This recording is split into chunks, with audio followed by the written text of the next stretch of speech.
नमस्कार दोस्तों, welcome to सरकारी स्टडी बेस। तो चलिए दोस्तों, अब हम पढ़ने वाले हैं जो दूसरे नंबर का अधिकार है हमारा, स्वतंत्रता का अधिकार। जैसे कि हमारे मूल अधिकार चल रहे हैं, यानी कि फंडामेंटल राइट। अब फंडामेंटल राइट के अंतर्गत हमने देखा था, हमको 8 भागों में ये बटा हुआ मिला था, जिसमें से आपको 7 भाग देखने को मिले थे। यानी कि पहला तो आपको 12 और 13 देखने को मिले। 12 में देखने को मिला राज्य की परिभाषा और 13 में देखने को मिला विधि की परिभाषा, यानी कि कोई भी विधि असंगत नहीं होगी मूल अधिकार के खिलाफ। ठीक है। दूसरी चीज आपको देखने को मिली 7 प्रकार की। 7 प्रकार में आपको देखने को मिला 14 से लेकर 18 तक एक मिले समानता के अधिकार। दूसरे मिले आपको 19 से लेकर 22 तक, जो कि हम अभी पढ़ने वाले हैं। तीसरे आपको देखने को मिले 23 और 24, जो कि शोषण के विरुद्ध अधिकार है। चौथे आपको देखने को मिले थे 25 से लेकर 28 धार्मिक स्वतंत्रता का अधिकार। उसके बाद आपको देखने को मिला 29 से लेकर 30, ये संस्कृति और शिक्षा का अधिकार। उसके बाद एक मिला था आपको 31, हालांकि अभी वर्तमान में नहीं है, परंतु थोड़ी सी डिटेल हम इसके बारे में जान लेंगे, जिसे बोलते हैं संपत्ति का अधिकार। ये कानूनी अधिकार बना दिया गया है, जिसे ले जाकर भाग 12 में 300A आर्टिकल के अंतर्गत कानूनी अधिकार के रूप में रखा गया है। उसके बाद लास्ट जो है काफ़ी इंपॉर्टेंट देखने को मिला लास्ट, जिसको हम बोलते हैं आर्टिकल नंबर 32, संवैधानिक उपचारों का अधिकार। इसे एक प्रकार से डॉक्टर बोला जाता है संविधान का, यानी कि किसी भी प्रकार से अगर संविधान में कोई छेड़छाड़ होती है या फंडामेंटल राइट का हनन होता है, तो सामने निकलकर आर्टिकल 32 आता है, जिसके तहत सुप्रीम कोर्ट 5 प्रकार की रिट जारी कर सकता है। तो ये अन्य जो अलग अलग कैटेगरी है, इनमें डिवाइड है फंडामेंटल राइट। और फंडामेंटल राइट टोटल मिलाकर आपको 12 से 35 तक देखने को मिलेंगे भाग 3 में। और भाग 3 को भारत का मैग्ना कार्टा की संख्या दी गई है। मैग्ना कार्टा मतलब होता है अधिकार पत्र, जो होता है जनता का या जो नागरिक है देश के, उनका अधिकार पत्र इसको बोला जाता है। इंग्लैंड से इसका जन्म हुआ है 1215 जो हुआ था अधिकार पत्र उससे। तो यहाँ हम देख सकते हैं सेकंड नंबर के अधिकार हमको देखने को मिलेंगे स्वतंत्रता का अधिकार, जिसके अंतर्गत हम देखने वाले हैं 19 से लेकर 22 तक। टोटल मिलाकर आपको 4 आर्टिकल इसके अंतर्गत देखने को मिलेंगे। टोटल 4 तो देखने को मिलेंगे, देखिए 19, 20, 21, 22, परंतु आपको एक और देखने को मिलेगा 21A। ये देखने को मिलेगा शिक्षा का अधिकार। इसको भी मूल अधिकार में शामिल किया गया है कंप्लीट तौर पर, तो इसके बारे में भी हम यहाँ पे देखेंगे। यानी कि टोटल मिलाकर आपको 5 अधिकार यहाँ पे देखने वाले हैं हम, हाँ, मतलब 5 अधिकार देखने को मिलेंगे। जैसे कि समानता के अधिकार में आपको 5 अधिकार देखने को मिले, उसी प्रकार आपको यहाँ पे भी 5 देखने को मिलेंगे। तो 5 हम देख सकते हैं कौन कौन से हैं। जैसे सबसे पहला आपको 19 के अंतर्गत क्या देखने को मिलेगा, 19 के अंतर्गत देखने को मिलेगा वाक स्वतंत्रता आदि विषय से संबंधित कुछ अधिकारों का संरक्षण यहाँ पे दिया गया है नागरिकों के लिए। उसके बाद आर्टिकल नंबर 20 में क्या दिया गया है, अपराधों के लिए दोष सिद्धि के संबंध में संरक्षण से संबंधित अधिकार यहाँ पे दिया गया है। उसके बाद आर्टिकल नंबर 21 में दिया गया है प्राण एवं दैहिक स्वतंत्रता से संबंधित अधिकार, ये आर्टिकल 21 में दिया गया है। इसके बाद शिक्षा का अधिकार दिया गया है, ये संशोधन के तहत लाया गया है आर्टिकल नंबर 21A के तहत। ठीक है, मतलब आर्टिकल नंबर 21 तो था ही, उसके बाद जब ए लगा दिया गया संशोधन के पश्चात, तो यहाँ पे एक नया आर्टिकल बनकर आया, आर्टिकल नंबर 21A शिक्षा का अधिकार। फिर उसके बाद आपको देखने को मिलेगा आर्टिकल नंबर 22, यहाँ पे आपको कुछ दशाओं में गिरफ्तारी व निरोध के संरक्षण में अधिकार। मतलब देखिए यहाँ पे आपको गिरफ्तारी के बाद क्या होता है, गिरफ्तारी के बाद यहाँ पे क्या होता है, ये अधिकार मतलब इस अधिकार को उपयोग किया जाता है और इसमें गिरफ्तारी के पहले उपयोग किया जाता है। तो इन दोनों के संबंध में हम देखने वाले हैं। अच्छा, एक और चीज़ आप देखिए यहाँ पे, जब आपातकाल लगाया जाता है, आपातकाल लगाया जाता है, आपातकाल मतलब इमरजेंसी लगाई जाती है देश में, तो 20 और 21 को छोड़कर सभी अधिकार क्या कर लिए जाते हैं, बैन कर लिए जाते हैं, या फिर एक प्रकार से उस समय के लिए उनको रोक दिया जाता है जब तक कि इमरजेंसी का पीरियड रहता है। परंतु 20 और 21 को उस समय नहीं रोका जाता। तो ये दोनों ही अधिकार ऐसे हैं जो कभी भी बैन नहीं किए जा सकते, मतलब व्यक्ति से कभी नहीं छीने जा सकते।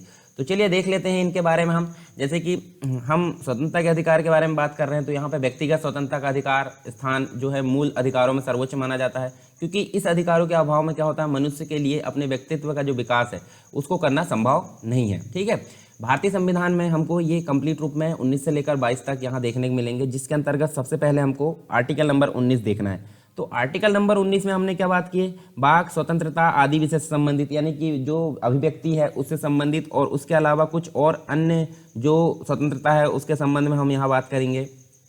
हालांकि ये देखिए आपको टोटल मिलाकर 6 भागों में देखने मिल रही है, ये पहले हुआ करती थी 7 भागों में। 7 भाग तो हम देख लेते हैं पहले। जैसे यहाँ हम बात करें, जैसे देखिए वाक एवं अभिव्यक्ति की स्वतंत्रता से संबंधित, शांति एवं निरायुध सम्मेलन से संबंधित, संगम संघ या सहकारी समितियों बनाने से संबंधित, भारत के राज्य क्षेत्र में सर्वत्र आवास संचरण, मतलब किसी भी राज्य में आप बिना किसी रोक टोक के जा सकते हैं। भारत के राज्य क्षेत्र के किसी भाग में निवास करने या बस जाने से संबंधित कोई वृत्ति, उपजीविका, व्यापार या कारोबार, अपना प्रोफेशन, ये सभी चलाने से संबंधित। ये तो बात हो गई 6 की। तो यहाँ देखिए मूलतः संविधान में हमको 7 देखने को मिले थे, 7 स्वतंत्रता। जैसे कि एक मैंने नहीं बताया, तो एक कौन सी है, ये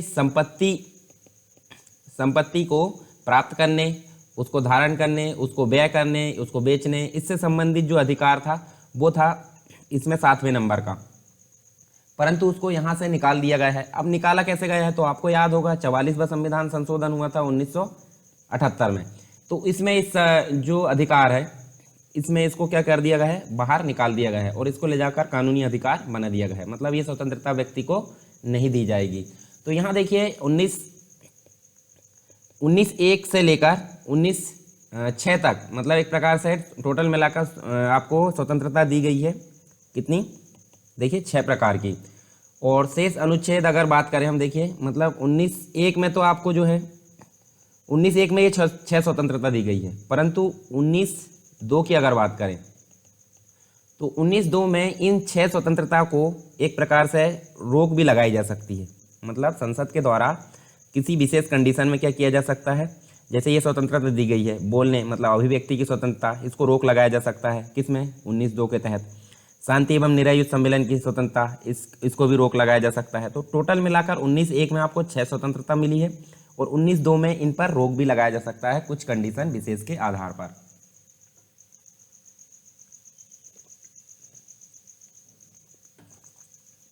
तो चलिए हम यहाँ पे देखने वाले हैं 6 प्रकार की स्वतंत्रता हमको देखने को मिली यहाँ पे।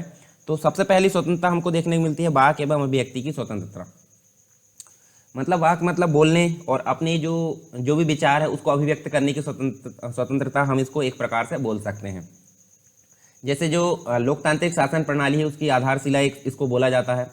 और इसका अर्थ क्या होता है, जैसे हम बोलें सिंपल, तो हमारे जो शब्द होते हैं, शब्दों जो हमारे लेख होते हैं या फिर हमारे जो मुद्रण, मतलब जो प्रिंटिंग के द्वारा जो प्राप्त होते हैं मुद्रणों और जो चिन्ह होते हैं, या फिर हम बोल सकते हैं किसी अन्य प्रकार के जो विचार है उसको अभिव्यक्त करना इसका मुख्य अर्थ होता है।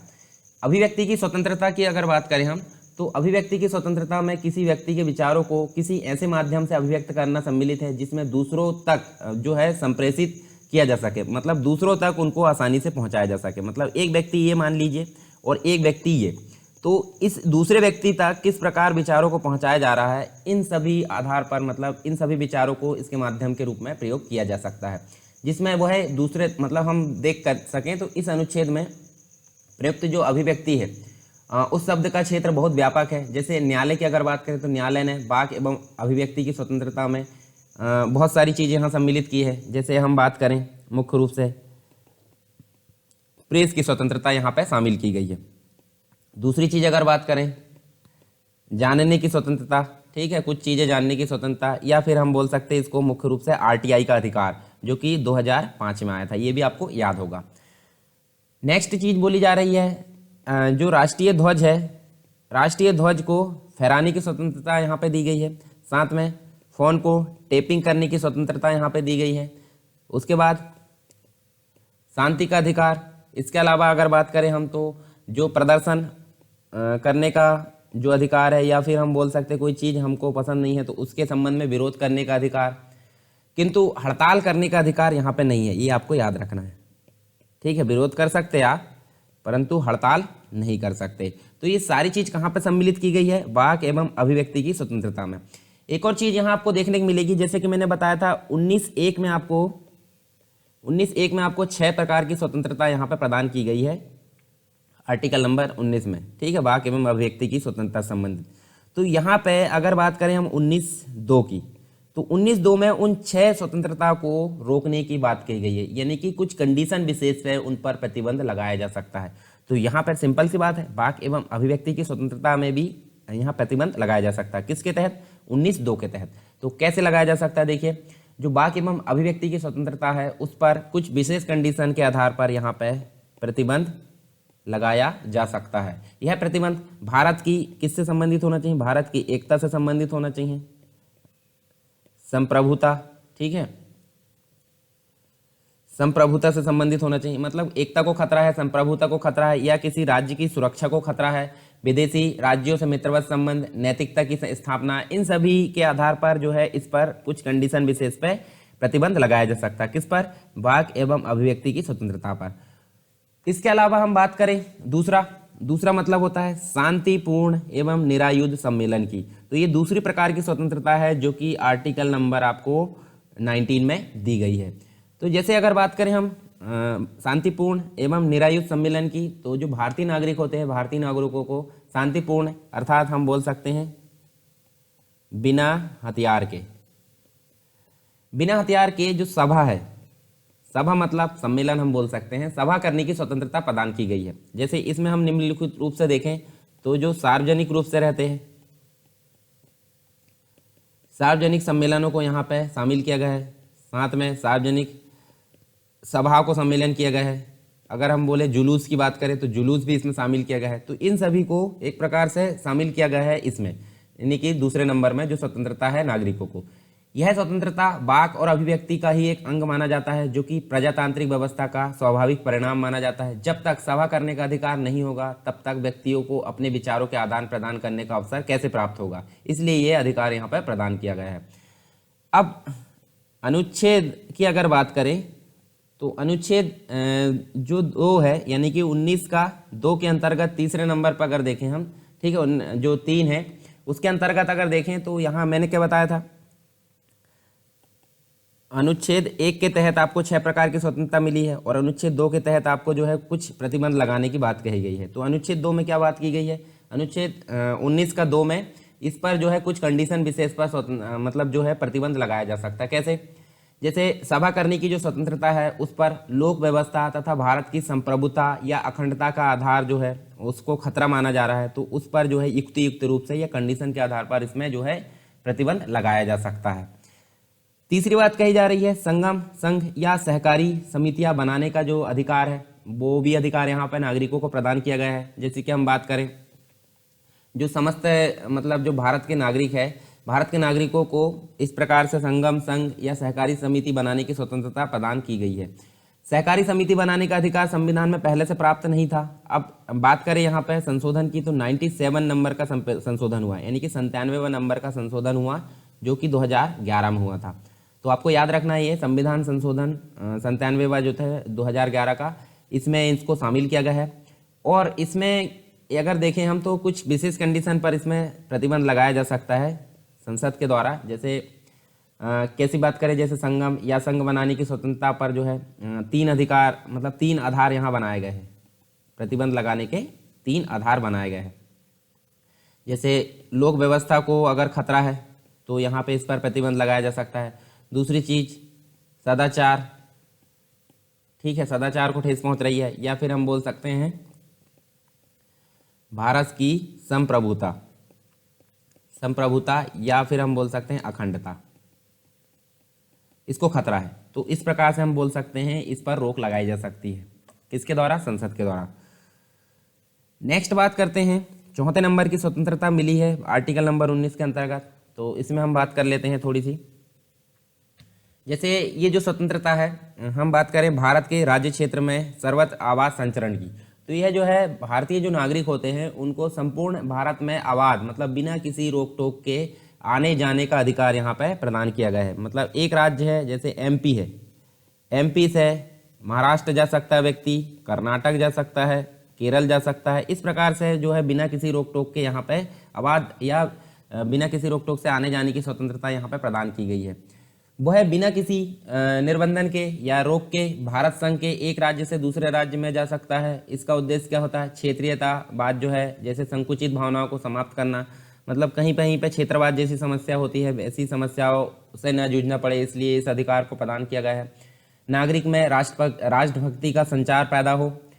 इसके बाद हम अगर बात करें अनुच्छेद 19(2) की, तो इसमें किसी मतलब कि जो है किन्हीं आधारों पर जो है संसद के द्वारा इस पर जो है इस प्रकार से मतलब एक प्रकार से निर्बंधन या फिर प्रतिबंध लगाया जा सकता है। तो इसके 2 आधार यहाँ पे दिए गए हैं। 2 आधार कैसे?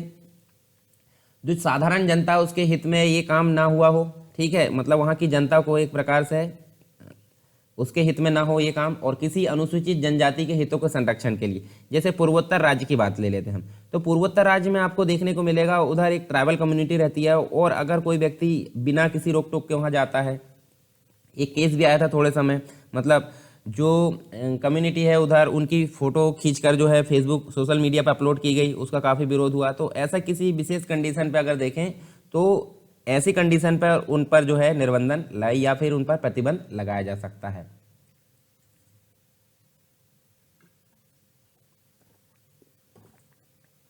नेक्स्ट अगर बात करें हम, 5वें नंबर की स्वतंत्रता आपको देखने को मिलती है भारत के राज्य क्षेत्र के किसी भाग में निवास करने या बस जाने से संबंधित।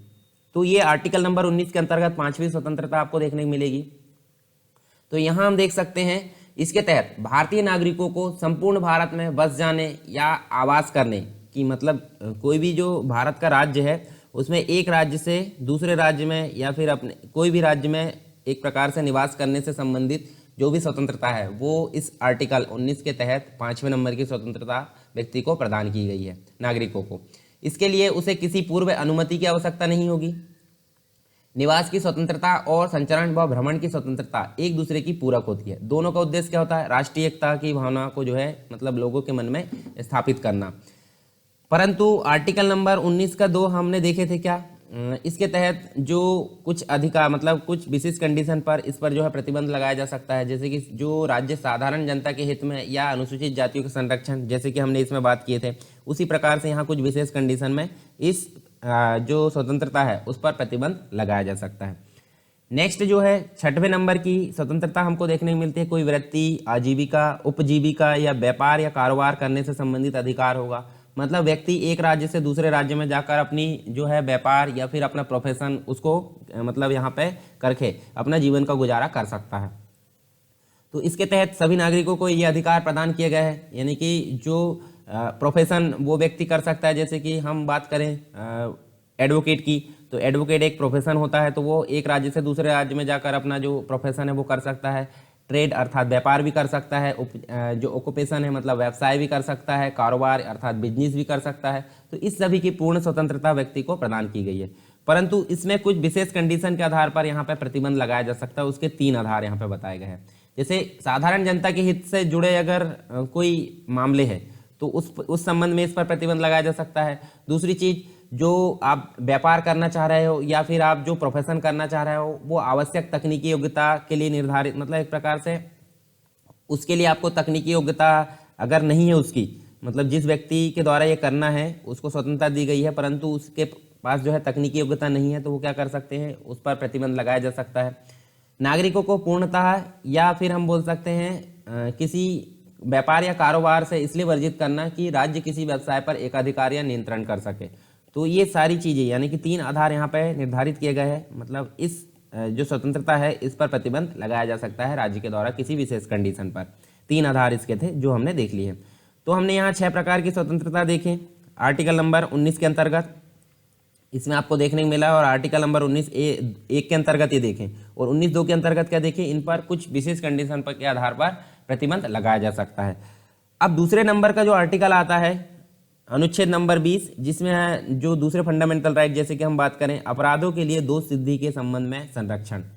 तो कैसे क्या बताया था मैंने, इसका मतलब होता है जैसे व्यक्ति की गिरफ्तारी हो जाती है तो उसके बाद जो अधिकार उसको मिलते हैं उसको बचाव के लिए, वो कहलाते हैं अपराधों के लिए दोष सिद्धि के संबंध में संरक्षण।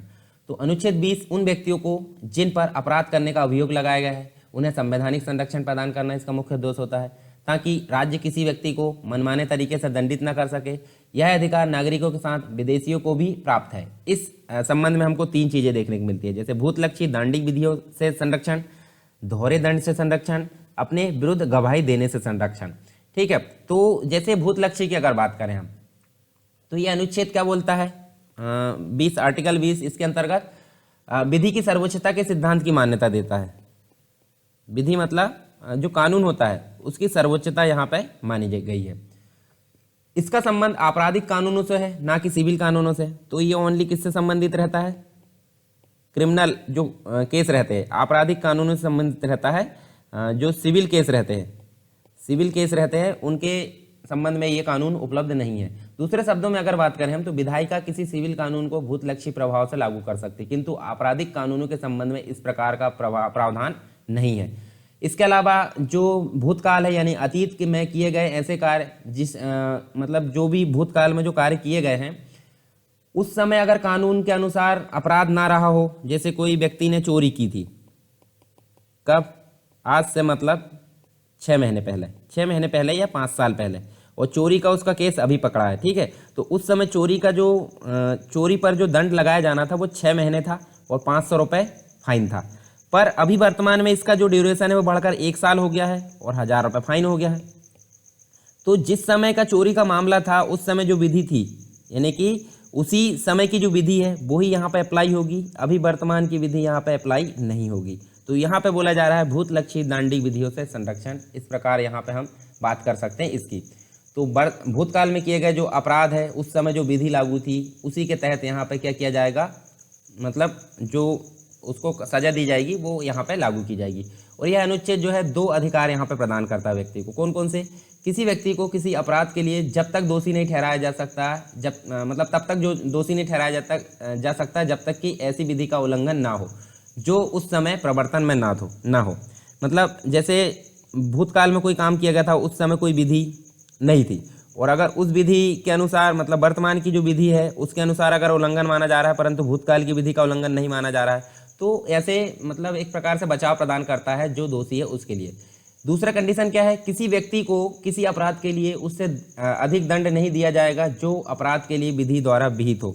मतलब ऐसा मैंने बात किया, देखिए जैसे 6 महीने और 500 रुपये का जुर्माना है, तो व्यक्ति को जबरदस्ती यहाँ पे 1 साल और 1000 रुपये का जुर्माना नहीं लिया जाएगा। तो ये बचाव सिद्ध करता है मतलब नागरिकों के लिए भूतलक्षी दंडिक विधियों का संरक्षण, अनुच्छेद नंबर 20। दूसरी कंडीशन क्या है?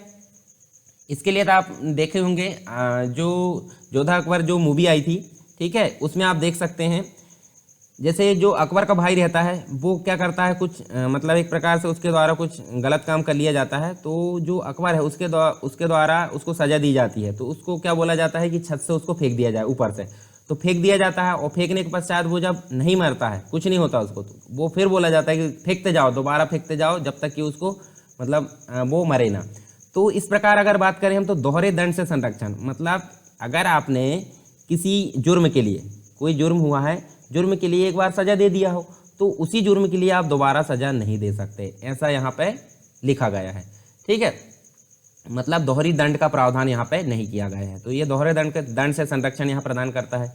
तीसरी चीज बात की जा रही है, जैसे मान लीजिए कोई व्यक्ति ने जुर्म किया है और जुर्म कर लिया है और किसी ने उसको नहीं देखा, यानी कि हम बोल सकते हैं उसका सबूत नहीं है या फिर उसका गवाह नहीं है। तो गवाह नहीं है वो व्यक्ति तो कोई मतलब एक प्रकार से उनने क्राइम किया ही नहीं है, या फिर उसका गवाह मतलब इसका सबूत जो है इसका या फिर उसका जुर्म सिद्ध नहीं हुआ, तो उस व्यक्ति को छोड़ दिया जाना चाहिए। परंतु कंडीशन क्या होती है, उसको जबरदस्ती उसी के खिलाफ गवाही देने के लिए मनवाया जाता है। कैसे कि तूने किया है ये जुर्म, हाँ बोलना पड़ेगा, ऐसा कुछ किया जाता है। तो इससे बचाव सिद्ध करता है ये अपने विरुद्ध गवाही देने से संरक्षण, ठीक है।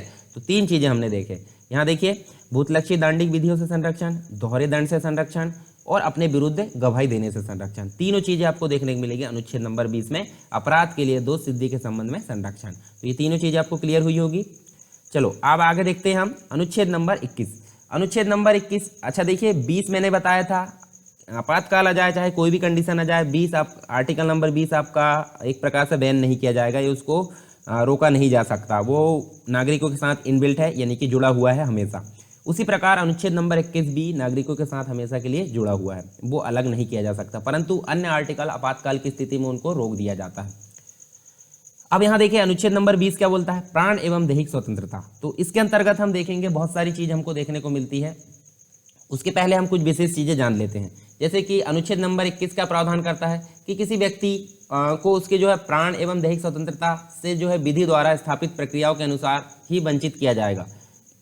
मतलब कोई संसद है उसमें अगर कोई विधि बनाई गई है, कोई बहुत ही इंपॉर्टेंट विधि बनाई गई, उसी के द्वारा इसको वंचित किया जा सकता है, अन्य किसी कंडीशन में इसको वंचित नहीं किया जा सकता। इस अनुच्छेद में व्यक्ति जो है शब्द का प्रयोग किया गया है जो यह दर्शाता है कि यह अधिकार नागरिकों के साथ साथ जो है विदेशियों को भी प्राप्त है, यानी कि व्यक्ति का मतलब है नागरिक प्लस विदेशी, जिनको नागरिकता प्राप्त नहीं है वो भी इसके अंतर्गत जो है इसके संरक्षण के अंतर्गत दायरे में आते हैं। इसमें दो चीज़ें महत्वपूर्ण हैं, एक तो है प्राण प्लस दैहिक स्वतंत्रता और दूसरी चीज़ है विधि द्वारा स्थापित प्रक्रिया। दो चीज़ें यहाँ पर सम्मिलित की गई है। इस अनुच्छेद में या फिर हम बोल सकते हैं संविधान में अन्य कहीं भी ना तो प्राण की स्वतंत्रता है ना ही दैहिक स्वतंत्रता को परिभाषित किया गया है। मतलब अभी तक इन शब्द को परिभाषित नहीं किया गया है। किंतु कई हम देखें जो बाद आए हैं या जो केस आए हैं उनमें न्यायपालिका ने आर्टिकल नंबर 21 में जो है मतलब आर्टिकल नंबर 21 की इतनी विस्तृत व्याख्या या व्यापक दृष्टिकोण को प्रतिपादित किया है कि जीवन के अधिकार केवल भौतिक अस्तित्व का अधिकार नहीं है।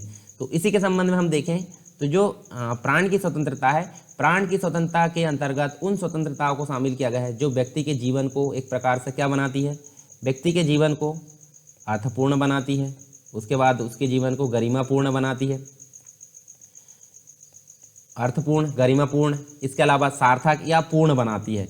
और दैहिक स्वतंत्रता की अगर बात करें, जैसे प्राण में हम देखें अर्थपूर्ण, गरिमापूर्ण और सार्थक बनाती हैं, उसी प्रकार दैहिक स्वतंत्रता में हमको क्या देखने को मिलता है, दैहिक स्वतंत्रता के अंतर्गत उन स्वतंत्रताओं को शामिल किया गया है या सम्मिलित किया गया है जिसमें हम देख सकते हैं जैसे किसी व्यक्ति की अवैध गिरफ्तारी हो जाती है तो अवैध गिरफ्तारी को यहाँ पे मतलब एक प्रकार से रोका जाए। उसके बाद अवैध जो कारावास, अवैध जेल हो जाती है उसको रोका जाए। किसी भी कंडीशन मतलब जो नागरिक है उनके लिए जो है बिना किसी कारण के अवैध पुलिस की निगरानी होती है, अवैध निरोध से व्यक्ति को संरक्षण प्रदान करना, इन सभी चीज़ों से संबंधित है दैहिक स्वतंत्रता। ठीक है, ये सारी चीज़ हमको यहाँ देखने को मिलती है। प्राण और दैहिक स्वतंत्रता के अंतर्गत निम्नलिखित स्वतंत्रताओं को शामिल किया गया है। जैसे कि अगर बात करें हम यहाँ पे तो सबसे पहली कंडीशन विदेश जाने का अधिकार। विदेश जाने का अधिकार यहाँ पे व्यक्ति को दिया गया है। निःशुल्क विधिक सहायता प्राप्त करने का अधिकार, शिक्षा का अधिकार, इसके बाद स्वास्थ्य का अधिकार दिया गया है, निजता अर्थात प्राइवेसी का या एकांतता का अधिकार यहाँ पे दिया गया है। इसके अलावा देखें मानव की प्रतिष्ठा और के साथ मानव को जो है अपनी प्रतिष्ठा के साथ जीने का अधिकार प्रदान किया गया है। पर्यावरण प्रदूषण के विरुद्ध संरक्षण का अधिकार, यानी कि हम बात करें तो उसको एक स्वच्छ वातावरण उपलब्ध होना चाहिए अपने जीवन जीने के लिए, यह अधिकार भी प्रदान किया गया है। इसके अलावा देखें, अच्छा इसी के तहत आपको एनजीटी देखने को मिलता होगा, एनजीटी नेशनल ग्रीन ट्रिब्यूनल। इसका गठन क्या किया, मतलब जो एनजीटी है इसका गठन कब किया गया था, इसका आंसर आपको कमेंट बॉक्स में बताना है। कंपलसरी सबको बताना है जो लोग देखते हैं। नहीं भी पता है तो आप गूगल से सर्च करके देख सकते हैं। उसके बाद उसकी रोजी रोटी या आजीविका पाने का अधिकार होता है। भोजन का अधिकार, यानी कि जो भोजन है उसका अधिकार उसको प्रदान किया जाना चाहिए, ये भी उसका मूल अधिकार है। आश्रय अर्थात रहने का अधिकार, मकान का अधिकार उसको प्रदान किया गया है। नींद लेने का अधिकार उसको प्रदान किया गया है। तो ये सभी अधिकार कहाँ पे आए हैं, प्राण एवं दैहिक स्वतंत्रता के अंतर्गत आर्टिकल नंबर 21 के अंतर्गत शामिल किया गया है। तो इसी के तहत हमको दो चीज़ें मतलब एक चीज़ें और देखने को मिलती है। जैसे हमने बात किए थे पहले, देखिए इसके संबंध में विधि द्वारा स्थापित प्रक्रिया और यथोचित विधि प्रक्रिया, इनके संबंध में तो हम एक बार और देख लेते हैं। जैसे आर्टिकल नंबर 14 में हमने देखा था, तो जैसे विधि द्वारा स्थापित प्रक्रिया, ये ब्रिटिश राज व्यवस्था में चलन है इसका, और ये ब्रिटिश से हमको भारत के द्वारा इसको अपनाया गया है।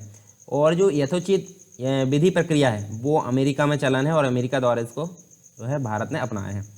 तो इसको बोला जाता है नेगेटिव और इसको बोला जाता है पॉजिटिव। कैसे, एक बार और उदाहरण के साथ मैं समझा देता हूँ। जैसे मान लीजिए एक प्रोडक्ट है, मान लीजिए एक बिस्किट का पैकेट है या कोई भी चीज़ आप ले लीजिए, एक प्रोडक्ट जो कि मान लीजिए 100 रुपये का है। अब उसमें एक गरीब व्यक्ति भी जा रहा है तो उसको भी 100 रुपये पे करना पड़ेगा, और एक करोड़पति व्यक्ति जा रहा है तो भी उसको 100 रुपये पे करना पड़ेगा। एक मीडियम लेवल का व्यक्ति जा रहा है तो उसको भी 100 रुपये पे करना पड़ेगा। तो इस प्रकार से यहाँ क्या हो रहा है, देखिए यहाँ पे प्रोग्रेसिव व्यवस्था नहीं है। मतलब यहाँ पे क्या हो रहा है, जो गरीब व्यक्ति है जिसके पास 100 रुपये मुश्किल से मिलते हैं तो उसको भी यहाँ पे 100 रुपये मिल रहा है, मतलब 100 रुपये में प्रोडक्ट मिल रहा है। परंतु जिस व्यक्ति के पास पैसे का अपार भंडार है उसको भी ये 100 रुपये में मिल रहा है, कायदे से इसको बढ़ता हुआ मिलना था। तो इस प्रकार इसको बोला जाता है नेगेटिव, यानी कि ब्रिटिश राज व्यवस्था में ये देखने को मिलती है। और यहाँ पे पार्लियामेंट को टॉप पर रखा गया है। परंतु यहाँ पे हम देखें अमेरिका की बात करें तो अमेरिका में न्यायपालिका को टॉप पर रखा गया है, ठीक है, यानी कि संविधान वहाँ पे टॉप है। तो यहाँ पे क्या होता है, उदाहरण लेते हैं डायरेक्ट टैक्स का। डायरेक्ट टैक्स में क्या होता है, यानी कि प्रत्यक्ष कर में क्या होता है, जैसे मान लीजिए 2.5 लाख से 5 लाख के बीच में अगर कोई व्यक्ति कमाता है तो उसके लिए कितना टैक्स लगेगा। 5 लाख से 10 लाख कमाता है कोई व्यक्ति तो उसके लिए क्या टैक्स लगेगा। फिर 10 लाख से 15 कमाता तो उसके लिए क्या टैक्स लगेगा। तो अगर करोड़पति व्यक्ति है तो उसके लिए क्या टैक्स लगेगा, यहाँ पे ज़्यादा लगेगा, सिंपल सी बात। और कोई नॉर्मल कमा रहा है तो उसके लिए कम टैक्स लगेगा। तो इस प्रकार यहाँ व्यवस्था की गई, इसलिए इसको प्रोग्रेसिव अर्थात पॉजिटिव बोला जाता है इस व्यवस्था को, और इसको बोला जाता है नेगेटिव। इसके अलावा जो विधि मतलब विधि द्वारा स्थापित जो प्रक्रिया है, हमने क्या देखे, ब्रिटिश से लिए गए, मतलब जहां संसद की सर्वोच्चता होती है। इसका मतलब क्या होता है, यदि विधि के अनुसार प्रक्रिया निश्चित की गई है तो उस प्रक्रिया के अनुसार व्यक्तियों की प्राण एवं दैहिक स्वतंत्रता को सीमित किया जा सकता है ब्रिटेन में।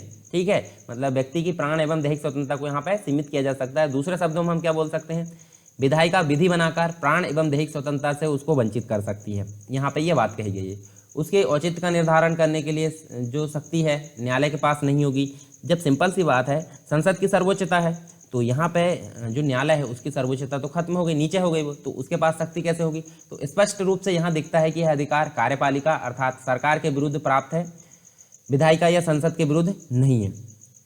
दूसरी चीज हम बात करें, जो यथोचित विधि प्रक्रिया है जो कि अमेरिका के संविधान से ग्रहण की गई है, और इसके अंतर्गत नैसर्गिक न्याय के सिद्धांत भी आते हैं। इस प्रक्रिया में विधि केवल संसद द्वारा पारित नहीं होनी चाहिए बल्कि प्राकृतिक न्याय सिद्धांतों के अनुसार, मतलब वाजिब रूप से जो उचित है वही यहाँ पर होना चाहिए। और यदि अमेरिकी संसद कोई ऐसी विधि बनाता है जो प्राकृतिक न्याय के सिद्धांत के अनुसार तर्कसंगत नहीं है, तो एक प्रकार से हम देखें तो न्यायपालिका उस विधि को असंवैधानिक घोषित कर देती है।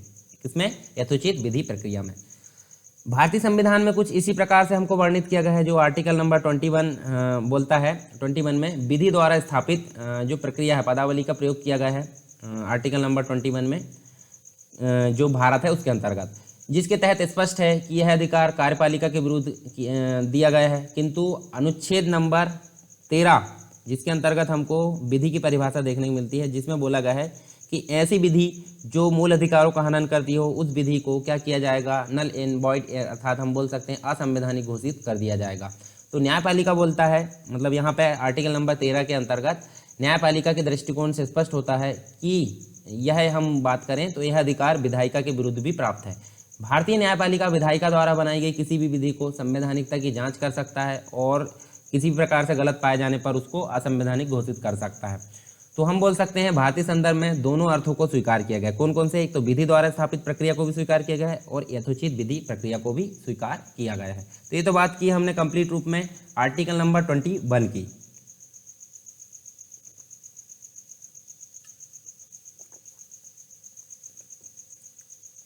अब मैंने जैसे बात किया था आर्टिकल नंबर 21A जो कि संशोधन के तहत यहाँ पे जोड़ा गया है, जिसमें आपको बात कही गई है यहाँ पे शिक्षा का अधिकार, राइट टू एजुकेशन। इसी के तहत एक संविधान संशोधन देखने को मिलता है आपको, 86वां संविधान संशोधन। मतलब 86वां संविधान संशोधन जो है 2002 में हुआ था, जिसके तहत ये 21A ये जोड़ा गया था। ठीक है, जो प्रावधान क्या करता है कि राज्य विधि बनाकर 6 से लेकर 14 वर्ष के जो बच्चे हैं, 6 से लेकर 14 वर्ष के बच्चों को निःशुल्क और अनिवार्य शिक्षा यहाँ पर प्रदान किया जाएगा। निःशुल्क प्लस अनिवार्य शिक्षा किसके अंतर्गत, आर्टिकल नंबर 21A के अंतर्गत। शिक्षा का अधिकार एक मूलभूत मानव अधिकार माना गया है, किंतु मतलब जो शिक्षा का अधिकार है वो मूलभूत अधिकार यहाँ पे यानी फंडामेंटल राइट यहाँ पे माना गया है। किसी भी लोकतांत्रिक प्रणाली की सफलता वहाँ के सभी नागरिकों के शिक्षित होने पर निर्भर करती है। अब लोकतांत्रिक व्यवस्था, भाई कोई शिक्षित ही नहीं होगा तो यहाँ पर लोकतांत्रिक व्यवस्था कैसे डगमगाएगी एक प्रकार से। शिक्षा व्यक्तित्व के विकास के लिए भी, साथ साथ देश के विकास के योगदान में भी काफ़ी महत्व यहाँ पे अदा करती है। अब नीति निर्देशक तत्व के रूप में अगर देखें तो नीति निर्देशक तत्व में भी हमको अनुच्छेद नंबर 45 में DPSP जिसे हम बोलते हैं, आगे हम देखेंगे विस्तार से। तो DPSP के संबंध में भी हम बात करें तो अनुच्छेद नंबर 45 में जो प्राइमरी एजुकेशन है, जिसमें जो बच्चे होते हैं बालकों की शिक्षा का प्रावधान यहाँ पे किया गया है। हम फिर भी अगर देखें तो अनुच्छेद नंबर 45 DPSP में आ रहा, और DPSP मतलब जो राज्य है उसको निर्देशित करने का काम करते हैं। अब निर्देशित करने का मतलब ये थोड़ी कि कंप्लीट रूप में बाध्य कर दिया जाए, तो राज्य यहाँ पे इनको पूरा करने के लिए बाध्य नहीं है, यानी कि हम बोल सकते हैं न्यायालय में ये प्रवर्तनीय नहीं है। परंतु फंडामेंटल राइट जो होते हैं न्यायालय में बाध्य योग होते हैं। ठीक है, अगर इनका हनन होता है तो न्यायालय द्वारा जो है हम न्यायालय में जा सकते हैं, उच्चतम न्यायालय में, और वहाँ पे उसके द्वारा रेट जारी की जाती है। परंतु आर्टिकल नंबर 45 अगर लागू नहीं होता है तो इसके संबंध में कोई यहाँ पे न्यायालय की व्यवस्था नहीं है, नहीं वाद योग नहीं है। अतः सरकार ने इस ओर कोई सार्थक कदम नहीं उठाया। इस बीच न्यायालय में कई नागरिकों ने इस अधिकार को मनवाने के लिए भी काफ़ी जो केस वहाँ पे प्रस्तुत किए न्यायालय में। परिणाम स्वरूप न्यायालय ने निर्णय भी दिया कि 21 जो है 21A में शिक्षा का अधिकार एक मूल अधिकार है और आगे चलकर संसद ने इसे संविधान में एक मूल अधिकार के रूप में स्थापित किया, किंतु सरकार ने इसके बावजूद भी जो है इस अधिकार को मूर्त रूप देने के लिए कोई कानून पारित नहीं किया अभी तक। इसी के तहत हमको एक और चीज़ देखने को मिलती है, निःशुल्क एवं अनिवार्य शिक्षा अधिनियम 2009 आया था, जिसे हम बोलते हैं RTE, राइट टू एजुकेशन। ठीक है, RTE यानी कि निःशुल्क एवं अनिवार्य शिक्षा अधिनियम 2009 आया था, और जो कि यहाँ हम देखें तो 1 अप्रैल 2010 को ये जो है लागू हुआ था। अब हमारे सामने प्रश्न ये उठता है कि इसे कैसे ठीक ढंग से लागू किया जाएगा। अब देखें, आज हम तो देश की जनसंख्या काफ़ी हमको बहुत ज़्यादा देखने को मिलती है, जिसमें अगर देखें तो 6 से 14 वर्ष के जो बालक हैं उनकी संख्या करोड़ों में देखने को मिलती है। राज्य के पास वर्तमान के जो विद्यालय की अगर बात करें, स्कूलों की बात करें, तो उसके संचालन के लिए यहाँ पे धन ही नहीं है। शिक्षा के अधिकार के जो मूल मतलब एक प्रकार से देखें, शिक्षा का अधिकार मूल अधिकार हो जाने के कारण एक व्यक्ति इसे लागू कराने के लिए उच्च न्यायालय मतलब एक प्रकार से उच्चतम न्यायालय में जा सकता है और न्यायालय सरकार को आदेश दे सकता है। किंतु अगर बात करें हम किसी स्थान पर विद्यालय नहीं खुले हैं और खुले भी हैं तो वहाँ अध्यापक नहीं है, तो शिक्षा का यह मूल अधिकार प्राप्त करना एक प्रकार से स्वप्न सा प्रतीत होता है। तो ये मिल तो गया है शिक्षा का अधिकार, परंतु कंप्लीट रूप में रन नहीं हो पा रहा है, ये भी हमको यहाँ पर ध्यान देना होगा। तो ये तो बात हो गई 21A की। अब बात करते हैं हम नेक्स्ट जो है हमारे पास में अनुच्छेद नंबर 22 यानी कि अनुच्छेद नंबर 22। तो इसमें क्या बोला गया है, कुछ दशाओं में गिरफ्तारी व निरोध से संरक्षण। तो देखिए, जब मैंने बात किया था आर्टिकल नंबर 20, तो वहाँ पे क्या होता था, गिरफ्तारी के बाद संरक्षण प्राप्त किया जाता था, और जो अनुच्छेद नंबर 22 है वहाँ पे गिरफ्तारी के पहले संरक्षण प्रदान किया जा रहा है। तो चलिए इसके बारे में कुछ चीज़ें देख लेते हैं। तो अनुच्छेद नंबर 22 क्या बोलता है, गिरफ्तारी व बंदीकरण के विरुद्ध सांविधानिक जो सुरक्षा है वो प्रदान किया जाएगा इसके अंतर्गत। इसके अनुसार बंदी बनाए जाने वाले जो व्यक्ति है उसको कुछ अधिकार प्रदान किया गया है। जैसे निम्न प्रकार से अगर देखें तो दो चीज़ें हमको यहाँ देखने को मिलती है, जैसे सामान्य दंड विधि के अधीन गिरफ्तारी के संरक्षण, ये दो चीज़ें एक चीज़ें देखने को मिलती है। दूसरी चीज़ निवारक निरोध से संबंधित।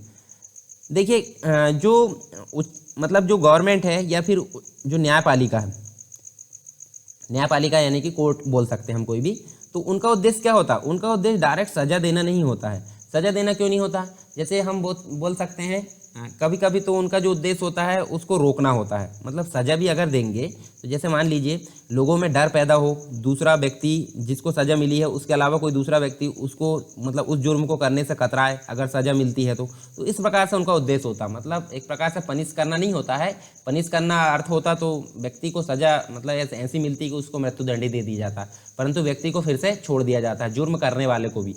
हालांकि मर्डर करने वाले को भी बाद में छोड़ दिया जाता है कुछ समय पश्चात, उसको सजा देने के पश्चात। तो न्यायालय का उद्देश्य ये नहीं होता है कि उसको सजा देकर मार डाले, न्यायालय का उद्देश्य ये होता है कि उसको सजा इस प्रकार दी जाए ताकि जो सामने जो उसको देखे उसकी सजा को लोगों के द्वारा अन्य लोगों को पता चले तो वो दूसरे व्यक्ति उस जुर्म को करने से कतराए। इस प्रकार से यहाँ व्यवस्था की गई है। तो पहली चीज़ क्या है, सामान्य दंड विधि के अधीन गिरफ्तारी के संरक्षण, और निवारक निरोध से संबंधित यहाँ पे इसके अधीन जो है गिरफ्तारी यहाँ पे बात की गई है। देखिए, हम बात करें यहाँ पे दो संरक्षण यहाँ प्रदान किए गए हैं किसको, व्यक्ति को।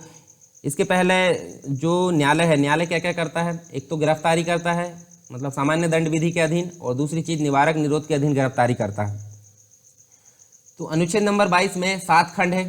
7 खंड के अंतर्गत हम देखेंगे अभी क्या क्या चीज़ है, जिसमें से पहला और दूसरा की अगर बात करें टोटल 7 है, और पहला और दूसरा में क्या बोला गया है, पहला और दूसरा में सामान्य दंड विधि के अधीन गिरफ्तारी जो है व्यक्ति एक प्रकार से 1 और 2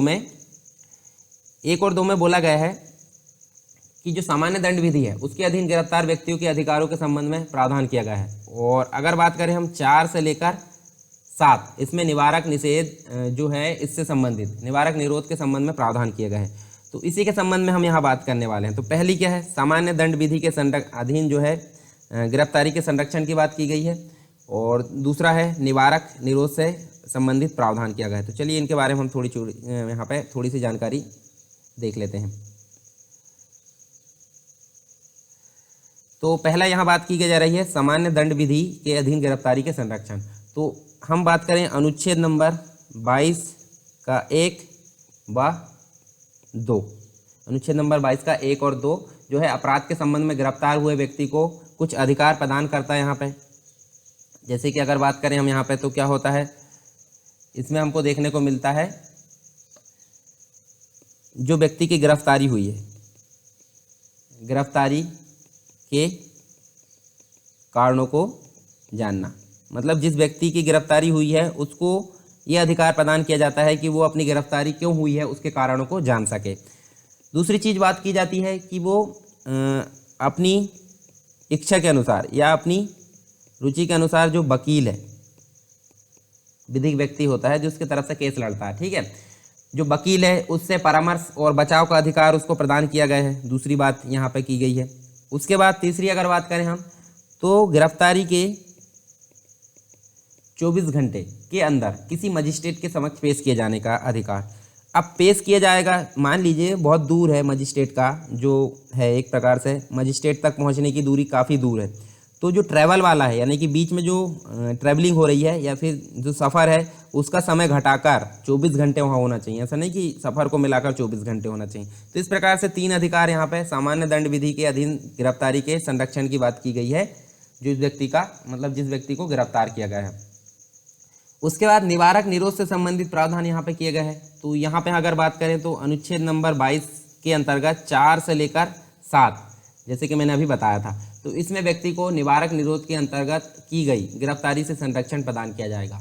निवारक गिरफ्तारी जो है दंडात्मक गिरफ्तारी से भिन्न है। दंडात्मक गिरफ्तारी निरुद्ध व्यक्तियों को एक प्रकार से दंड देने के उद्देश्य से की जाती है, किंतु निवारक गिरफ्तारी का मतलब क्या होता है, निवारक निरोध का उद्देश्य दंड देना नहीं वरन अपराध को रोकना होता है। जैसे जो व्यक्ति है मतलब एक प्रकार से व्यक्ति को किसी निश्चित उद्देश्य को पूरा करने से रोकना। मान लीजिए कोई व्यक्ति के ऊपर शक है कि वो व्यक्ति कुछ गड़बड़ कर सकता है, कहीं बहुत बड़ा जो है सम्मेलन होने वाला है, प्रधानमंत्री का आगमन है, कुछ है, तो किसी व्यक्ति के ऊपर शक है तो उसको गिरफ्तार कर लिया जाएगा। तो इसका उद्देश्य ये नहीं होता है कि उसको दंड देना है, इसका उद्देश्य ये होता है कि अपराध को रोकना हो। इसमें निरुद्ध व्यक्ति जो होता है उसके ऊपर अपराध का आरोप नहीं लगाया जाता, केवल संदेह के आधार पर उसको गिरफ्तार किया जाता है। और निवारक निरोध के अंतर्गत गिरफ्तार जो व्यक्ति है उसको 3 प्रकार के संरक्षण यहाँ प्रदान किए गए। तो पहला क्या है, निरोध का सलाहकार बोर्ड द्वारा पुनरावलोकन या समीक्षा हम बोल सकते हैं। गिरफ्तारी के कारण जानने, मतलब जैसे कि हमने बात किए थे, गिरफ्तारी का कारण जानने का अधिकार उसको प्राप्त होना चाहिए। उसके बाद अगर बात करें हम तो जैसे नेक्स्ट जो है आवेदन देने का अधिकार। तो चलिए पहला देख लेते हैं, निरोध का सलाहकार बोर्ड द्वारा पुनरावलोकन, यानी कि हम बात करें इसकी समीक्षा उसको करने का अधिकार होता है। तो देखिए निवारक विधि के अंतर्गत गिरफ्तार किए गए जो व्यक्ति है, किसी व्यक्ति को मतलब जो है 3 माह से अधिक अवधि के लिए निरोध में नहीं रखा जा सकता, ऐसा यहाँ प्रावधान किया गया है। जब तक सलाहकार बोर्ड या रिपोर्ट मतलब इस प्रकार की जो है रिपोर्ट ना दे उसके निरोध में रखे जाने के पर्याप्त कारण हो। सलाहकार बोर्ड में क्या होता है, एक अध्यक्ष होता है और 2 सदस्य होते हैं। इस प्रकार टोटल मिलाकर 3 व्यक्ति उसके अंतर्गत होते हैं, जिसमें अध्यक्ष उच्च न्यायालय का सेवारत जो न्यायाधीश होता है, जबकि अन्य सदस्य हम अगर बात करें तो उच्च न्यायालय के सेवारत या सेवानिवृत्त न्यायाधीश होते हैं। तो 3 व्यक्ति होते हैं इस बोर्ड में, सलाहकार बोर्ड में। इस व्यक्ति मतलब इन बोर्ड के द्वारा समीक्षा ना दी जाए तब तक उसको 3 महीने से अधिक नहीं रखा जा सकता। नेक्स्ट जो है गिरफ्तारी के कारण जानने का अधिकार, जैसे कि मैंने यहाँ बात किया था। उसके बाद आवेदन देने का अधिकार मतलब होता है निवारक निरोध के अंतर्गत गिरफ्तार किए गए व्यक्ति को अपनी गिरफ्तारी के विरुद्ध न्यायालय में आवेदन देने का अधिकार भी यहाँ पर प्रदान किया जाता है। तो ये चीज़ें हमने देखें किसके अंतर्गत, अनुच्छेद नंबर 22 के अंतर्गत कुछ दशाओं में गिरफ्तारी व निरोध से संबंधित संरक्षण। इसके अलावा अनुच्छेद 22 के अंतर्गत संसद जो है, संसद की निवारक निरोध संबंधी कानून बनाने की शक्ति भी यहाँ प्रदान की गई है। तो इसी के अंतर्गत हम देखें तो काफ़ी चीज़ें हमको इसमें देखने को मिलती है जिसका संसद द्वारा समय समय पर प्रयोग किया गया है। जैसे कि निवारक निरोध संबंधी अधिनियम आया 1950 में, आंतरिक सुरक्षा से संबंधित अधिनियम आया 1971 में, राष्ट्रीय सुरक्षा कानून आया 1980 में, आतंकवाद और विध्वंसक गतिविधि निरोधक अधिनियम 1985 में आया, आतंकवादी विरोधी अधिनियम 2002 में, और गैर कानूनी गतिविधियां निवारक अधिनियम आया 2004 में। तो इस प्रकार ये कंप्लीट रूप में हमारा जो है स्वतंत्रता का अधिकार, जिसमें हम अगर बात करें तो कंप्लीट रूप में हमने 5 आर्टिकल यहाँ डिस्कस किए हैं। तो चलिए एक बार देख लेते हैं हमने क्या क्या चीज़ें डिस्कस की हैं। हम जो अगली चीज़ें हैं वो बाद में पढ़ेंगे, पहले हम यहाँ पर देख लेते हैं क्या क्या चीज़ें हमने पढ़ ली हैं।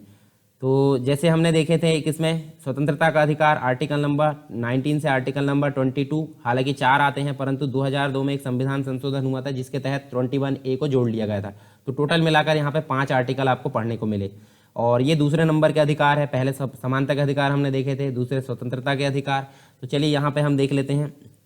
जैसे अनुच्छेद नंबर 19 में हमने पढ़े 6 प्रकार की स्वतंत्रता व्यक्ति को मिली है, जिसमें 19(1) में बात की गई है और 19(2) में ये बात की गई कि इन पर युक्त यानी कि किसी विशेष कंडीशन पर इन पर जो है प्रतिबंध लगाया जा सकता है राज्य या सरकार के द्वारा। दूसरी चीज़ हमने यहाँ बात की है अनुच्छेद नंबर 20 की। तो अनुच्छेद नंबर 20 में जो गिरफ्तारी उसके बाद यहाँ संरक्षण प्रदान किया जाना, 3 प्रकार से यहाँ बात की गई है। भूतलक्षी दंडिक विधियों से संरक्षण, दोहरे दंड से संरक्षण, अपने विरुद्ध गवाही देने से संरक्षण।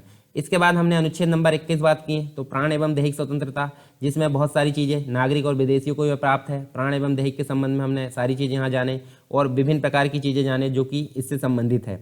इसके बाद हमने इसमें देखें विधि द्वारा स्थापित प्रक्रिया जो कि ब्रिटेन से ली गई है और यथोचित विधि प्रक्रिया जो कि अमेरिका से। दोनों चीज़ों का कॉम्बिनेशन हमारे भारत में देखने को मिलता है। अनुच्छेद नंबर 21 में हमने शिक्षा का अधिकार देखें जो कि 86वां संविधान संशोधन 2002 के तहत जोड़ा गया। 21A आर्टिकल यहाँ पे देखने को मिलेगा।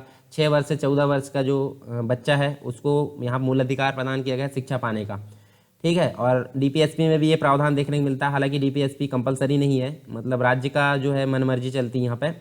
इसके अलावा आरटी आया था, राइट टू एजुकेशन 2009 में, ये भी हमको यहाँ देखने को मिला। इसके अलावा हम देखें तो आर्टिकल नंबर 22 हमने देखें कुछ दशा में, यानी गिरफ्तारी के पूर्व यहाँ पे निरोध और संरक्षण से संबंधित यहाँ प्रावधान किया गया है, जिसमें 1 और 2 में सामान्य दंड विधि के अधीन गिरफ्तारी का संरक्षण और 4 से लेकर 7 में हमको निवारक निरोध से संबंधित जो प्रावधान है वो देखने को मिले। इसमें भी 3 है और इसमें भी 3 देखने को मिले।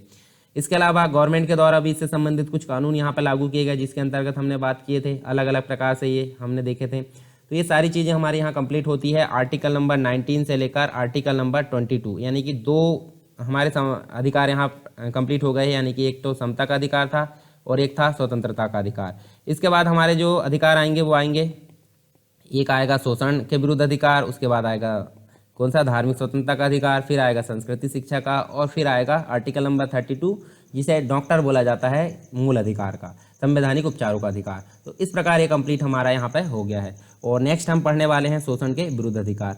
तो लेक्चर आपको कैसा लगा जरूर बताएं, और पसंद आए तो लाइक कर सकते हैं, शेयर अधिक से अधिक करें, ज़्यादा से ज़्यादा लोगों को इस कोर्स से आप जोड़ें। काफ़ी इंपॉर्टेंट, अगर आपको मतलब कंप्लीट रूप में अच्छा लगता है तो आप ज़्यादा से ज़्यादा लोगों को यहाँ पर लाएँ ताकि उनका भी फायदा होते चले। और किसी प्रकार का सजेशन हो तो कमेंट जरूर करें। तो मिलते हैं नेक्स्ट लेक्चर में, तब तक के लिए जय हिंद।